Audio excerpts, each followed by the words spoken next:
Cada cop ens preocupem més per la nostra salut bucodental, per com tenim les nostres dents i més enllà de la salut, potser molts cops la gent es preocupa també per l'estètica. Això fa que algunes persones practiquin o es preocupin per qüestions, com dèiem, d'imatge, com tenint pràctiques que potser no haurien de ser les més adequades. De tot plegat en volem parlar avui amb la Maria José Guerrero. Ella és, molt bona tarda, vicesecretària del Col·legi Oficial d'Odontòlegs i Estomatòlegs de Catalunya.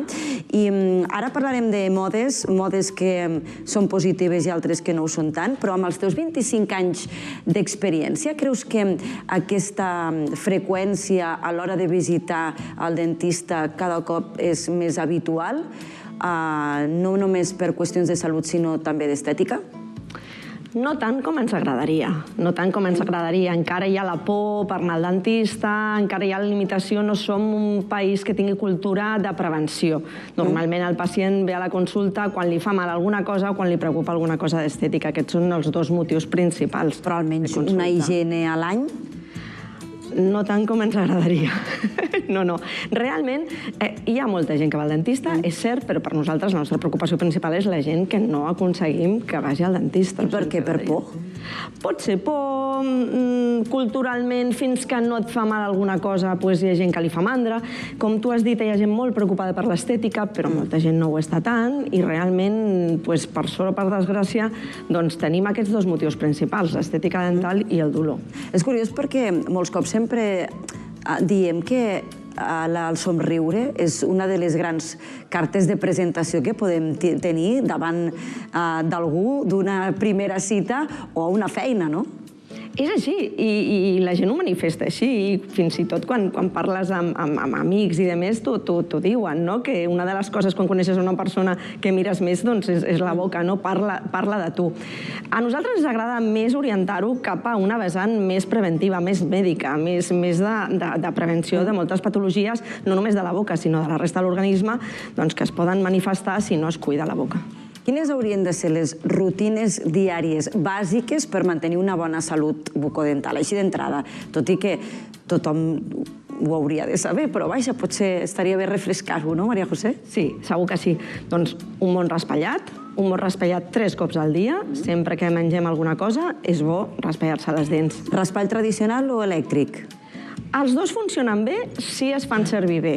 Si tenim un raspall manual i tenim una bona tècnica de raspallat i deixem el raspall treballar el temps adient, és a dir, passem el raspall per totes les superfícies de les dents, la part de davant, la part de darrere, m'agrada parlar d'una manera molt planera perquè el pacient ho entengui, raspallar la llengua, fer un raspallat de 3-4 minuts cada vegada, no fer-ho corrents, fer servir la pasta de dents adient és suficient. Si volem que treballi el raspall elèctric, doncs fem servir raspall elèctric, no hi ha cap problema. Deia abans, el fil dental, recomanable per tothom? Sí. Sí, hi ha molta tendència que es quedin restes de menjar i de més entre dent i dent. Llavors, passar el raspall de dents i després el raspall interproximal és important i és... Hi ha la baralla, de què fer primer i què fer després. Sí que és veritat que no sé si m'anaves a preguntar això, però hi ha... No, t'anem a preguntar si ho fem cada cop que ens rentem les dents. Un cop al dia, suficient. Un cop al dia. I abans o després de raspallar-les? Clar, això, quan es fa abans, es diu que facilita molt més el raspallat, si es fa després, diu que acaba de netejar el... Jo soc de les que ho faig abans. Sí, hi ha més tendència perquè ajudes i després el raspall treballa molt millor. Veiem aquí just aquesta imatge que posa que han de passar uns 20 minuts després d'haver ingerit algun aliment per raspallar-nos les dents. És així? Sí.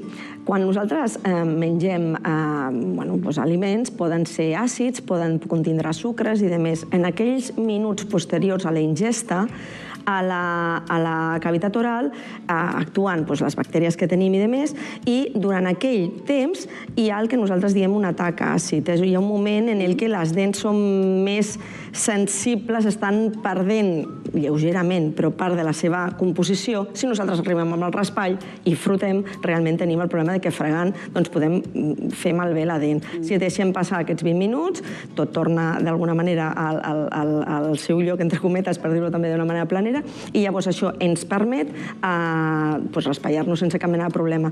Les pastes de dents normalment contenen fluor, aquest fluor s'incorpora de nou a la superfície de la dent, per això és tan recomanable, això que diem tant ara, de no posar aigua al raspall abans de fer-ho servir i no esbandir-se després amb aigua, perquè el que necessitem és que el fluor estigui a la boca el màxim de temps possible, actuï i s'incorpori i repari les dents. O sigui que tota la vida hem fet malament d'això de tal com ens rentem les dents, escopir-ho tot i treure's, netejar-ho amb aigua. Abans ens esbandíem, també és veritat que les cases comercials s'han preocupat molt en què nosaltres fem servir la pasta de dents aquella que es posaven als anuncis. Com més millor, no? Exacte, i realment posant una quantitat similar a un cigró és suficient.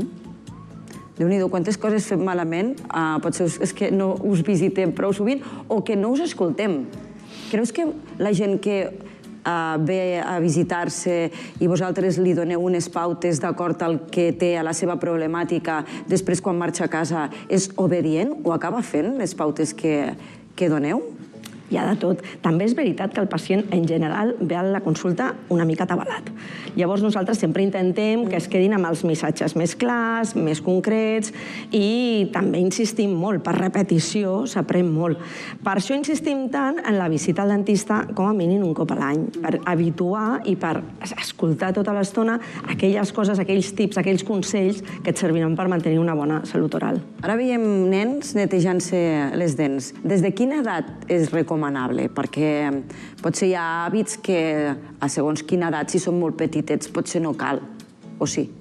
Des de que surt la primera dent, s'ha de raspallar. Encara que sigui raspallar una dent. El cuidador, la cuidadora, ha d'agafar, armar-se de paciència, agafar un raspall adequat per l'edat de la criatura i fregar les dents fins i tot abans de que surtin les dents. És recomanable, després de les ingestes, el bibe, la lactància materna, el que sigui, amb suero fisiològic i amb una gasseta, repassar una miqueta les genives. Quan la dent surt, hi ha raspallets de dents o fins i tot estris que estan a les farmàcies, que es poden adequar perquè el cuidador, la mare, el pare que cuidi la criatura, pugui raspallar amb suavetat la dent, encara que sigui una.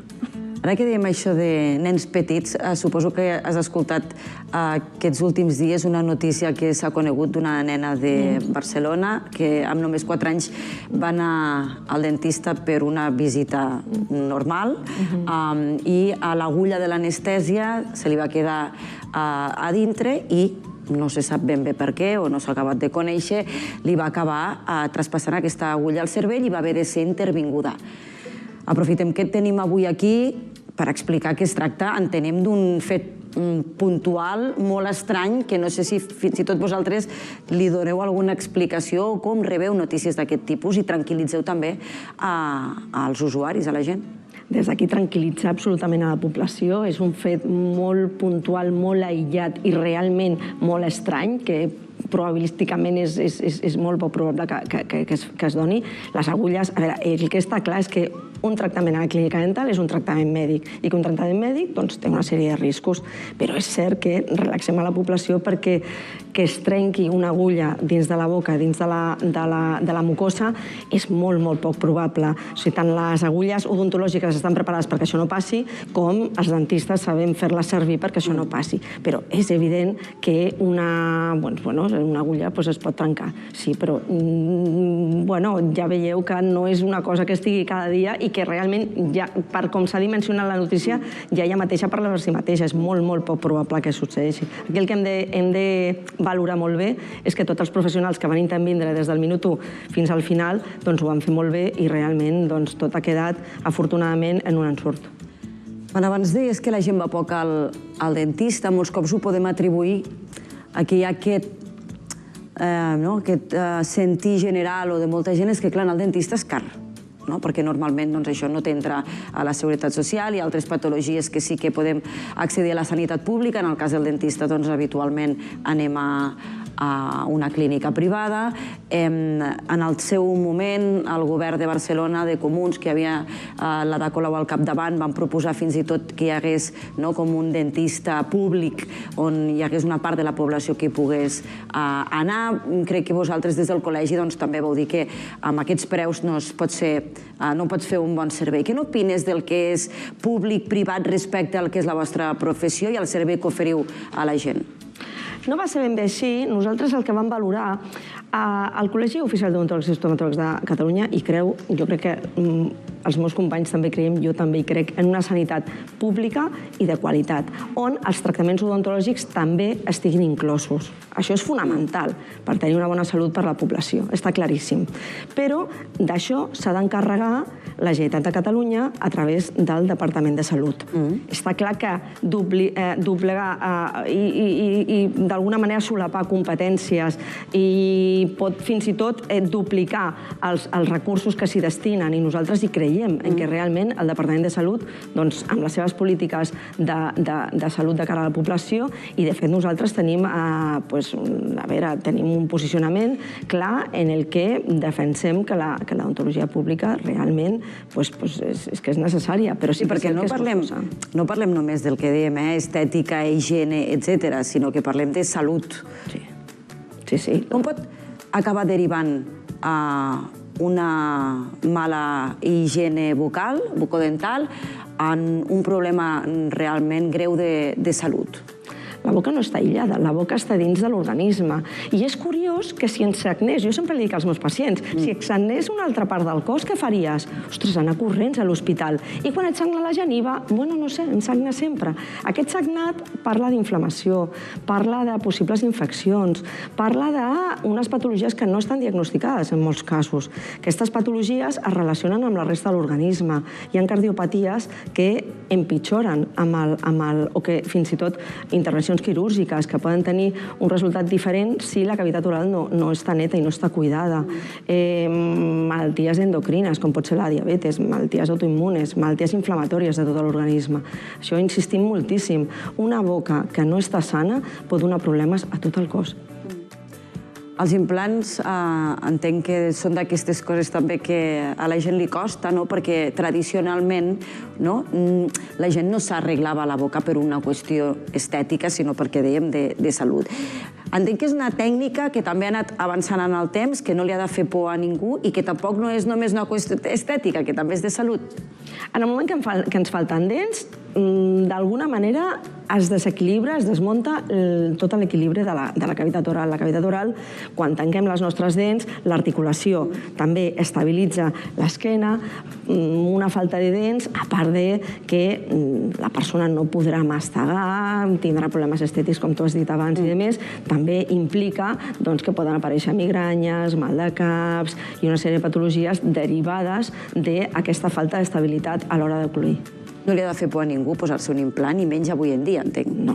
A més, cada vegada tenim medis de diagnòstic molt més senzills, molt més predictius i molt menys invasius. Creus que si tots acabem fent els deures, us visitem més sovint i tenim cura de la nostra salut bucodental, a la llarga, això que coneixem com la dentadura, que porten molts grans que encara tenim al nostre voltant, anirà desapareixent? O sigui, podem arribar a una edat més tardana sense haver de portar un implant o uns implants d'aquestes característiques? Està claríssim. Anant un cop a l'any al dentista, fent-se una neteja amb regularitat. Si necessites un cop a l'any, si necessites cada 6 mesos, el que marqui el dentista. Realment evitaríem acúmul de bactèries, acúmul de placa, presència de càries. Si detectem una petita càries, es fa un empast, es soluciona el problema, això no es converteix en matar el nervi, això no es converteix en treure la dent, evidentment.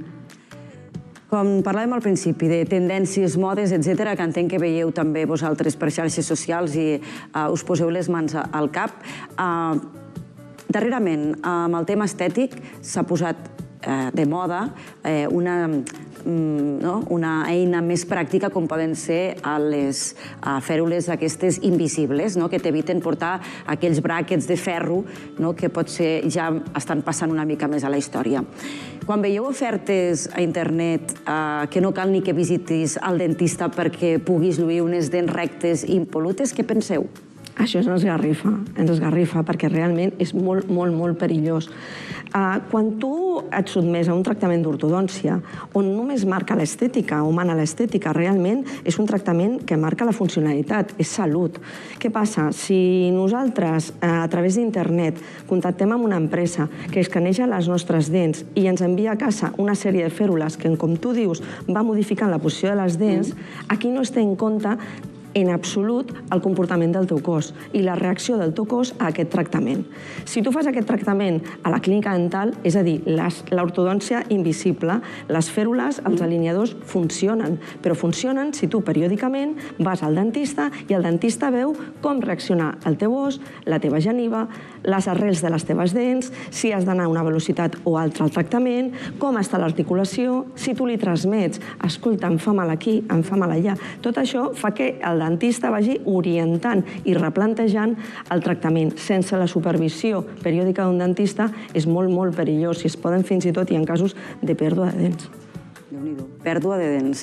Hem d'anar acabant, Maria José. Hi ha un terme relacionat amb el vostre món, que és la blancorèxia, que és aquella gent que està obsessionada en cada cop tenir les dents més blanques. Clar, no és natural que tinguem les dents blanques amb el, podríem dir, amb el pantone tal. O sigui, tenim les dents que tenim. Quan us venen consultes amb persones d'aquestes que tenen obsessió per tenir aquestes dents, a part de perfectes, blanques, totalment relluents, què els hi dieu? Primer valorem si és necessari el tractament o no. Si és necessari el tractament, perquè realment els tractaments de blanquejament de clínica funcionen, doncs el pacient es sotmet a un tractament que passa una mica com el tractament de l'ortodòncia. Si està monitoritzat per un dentista, funcionarà. Però el problema és quan compren coses a internet, quan venen amb històries, quan fan servir productes que realment no són els adients. Intentem orientar la persona, intentem dir-li, tenim l'escala de colors, tenim la mitjana de la població, li ensenyem on està ella, on està ell i on està la mitjana de la població. Tot això, a veure, normalment el pacient que va a la consulta confia en nosaltres i ens fa bastant cas, afortunadament. Ja està bé que ho fem. Maria José Guerrero, moltes gràcies per estar avui aquí amb nosaltres i posar-nos al dia amb tot el que fa referència a la salut bucodental, que Déu-n'hi-do, que és molt important. Un plaer. Moltes gràcies a vosaltres.